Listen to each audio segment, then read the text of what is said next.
Hi, let's talk about supplies for this project. You're going to need a paintbrush. You only need one, but here's a few options. You want something that's sturdy like this one. You don't want something that's too soft and fluffy like a watercolor brush. If that's all you have, that's fine though. I like to use an old crusty one if I have one around, or a plastic one, because we're going to be putting glue on it, so that's not always great for paintbrushes. But I think in this case I'm going to use a foam one.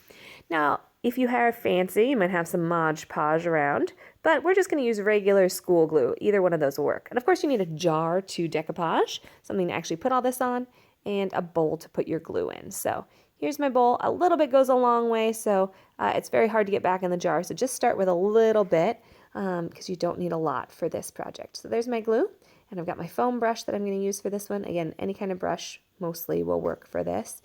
This is just easier. And then I have some tissue paper squares, and that's what I'm going to be using to actually add the color and decoration onto my jar. And so here's some just regular tissue paper. You can cut your own squares if you want to. I have a few layers of tissue paper there, and so after I cut that, I get some squares. But it doesn't have to be squares. You can also just rip off little pieces of tissue paper. You could use different colors, and then I'll give you a really random design. It'll look like it's been painted with watercolors, which is a cool look. Here's my jar that I'm going to decoupage, and so I just pull the wrapper off of there. It's only glued in one spot. It left a little spot on there. That's totally fine because I'm going to be covering over that. If you have a wrapper that comes off and it leaves some sticky marks on there, it's not a problem because we're going to be covering it with glue anyway. So here we are, just covering it with a layer of glue. I don't want to put any on the bottom or any at the top. I want to make sure that I am just getting one little area and I still have a place to hold on to.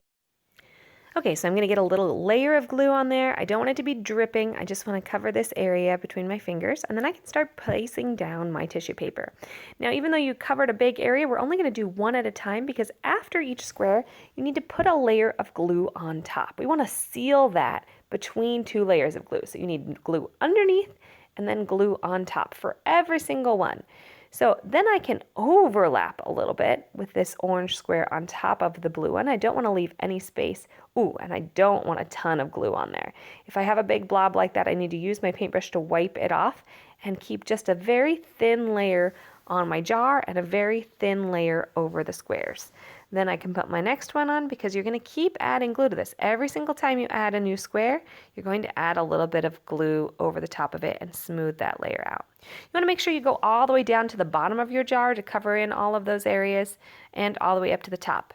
And then keep going. You're just going to keep placing them on, and if you have a crack or an opening or space, just like this pink one here, I just cover up, and it's totally okay if it overlaps over the other ones. And I can just keep layering them on. If I have little spaces left over, I can still use a big one, or if I want to, I can cut one into a smaller shape, like I just cut this one in half into a little rectangle, and I can patch up that little hole that's near the edge. It's also okay if you have a few clear spaces showing.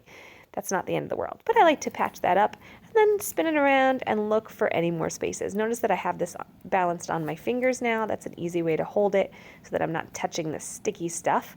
And then I can keep layering on, keep adding patches into all those open spaces all the way around.